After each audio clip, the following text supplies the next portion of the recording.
यश हे सहजासहजी प्राप्त होत नाही, त्यासाठी कष्ट करावेच लागेल। शॉर्टकट तर नव्हेच, अंगातील आळस झटकून टाका। आपल्या आयुष्यात प्रेरणादायी महापुरुषांचे आदर्श नजरेसमोर ठेवून सातत्यपूर्वक प्रयत्नशील रहा, यश हमखास गवसते, असे मत डॉक्टर शिंदे यांनी धाराशिवच्या उमरगा शहरातील श्री छत्रपती शिवाजी महाविद्यालयात आयोजित कर्मयोगी श्रीधरराव मोरे व्याख्यानमालेच्या दुसऱ्या दिवशी आयोजित कार्यक्रमात केले आहे। या व्याख्यानमाला कार्यक्रमाच्या अध्यक्षस्थानी भारत शिक्षण संस्थेचे सहसचिव डॉक्टर सुभाष वाघमोडे होते, तर भारत शिक्षण संस्थेचे अध्यक्ष अमोल शिवाजीराव मोरे, प्राचार्य डॉक्टर संजय अस्वले आणि इतर मान्यवर व्यासपीठावर उपस्थित होते।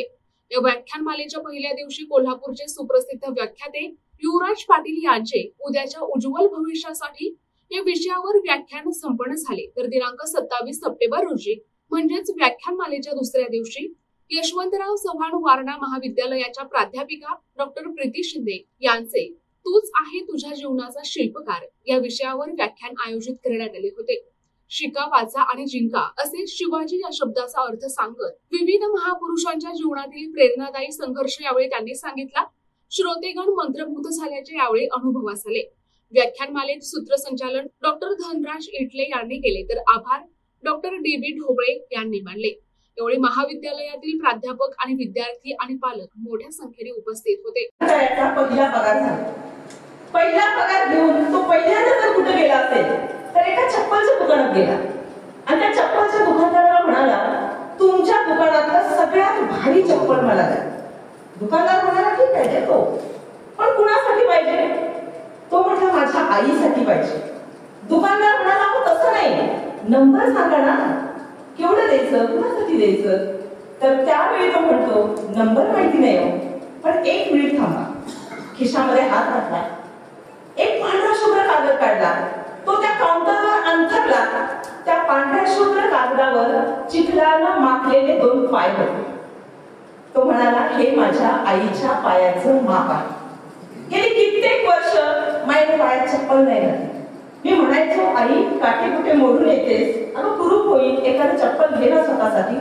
त्यावेळी ती म्हणायची, नको, आता नको, त्या चपलेच्या पैशात तुझं स्पर्धा परीक्षेचं एखादं पुस्तक येईल, आधी तू शिक, मोठा साहेब हो, आणि ज्यावेळी तुझा पहिला पगार होईल तेव्हा तुझ्या पहिल्या पगारातनं तुला वाटतं तेवढं भारीतलं चप्पल माझ्यासाठी आण, मी आनंदाने घालेन।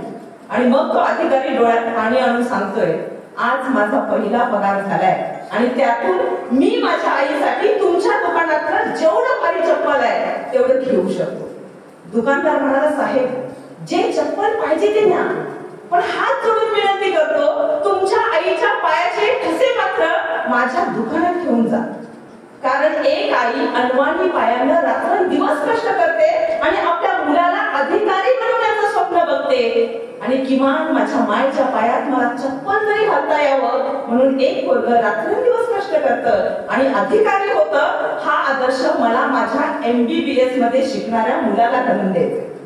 परिस्थिती कशी पण असू द्या, परिस्थितीच्या छाताडावर पोलादी पाय ठेवून उभं राहायचं, आयुष्याच्या गडावर कर्तृत्वाचा ध्वज रोवायचा आणि मग काळजावर हात ठेवून म्हणायचं, तूच आहेस तुझ्या जीवनाचा शिल्पकार। प्रतिनिधी सचिन बिद्री, NTV न्यूज मराठी, उमरगा, धाराशिव।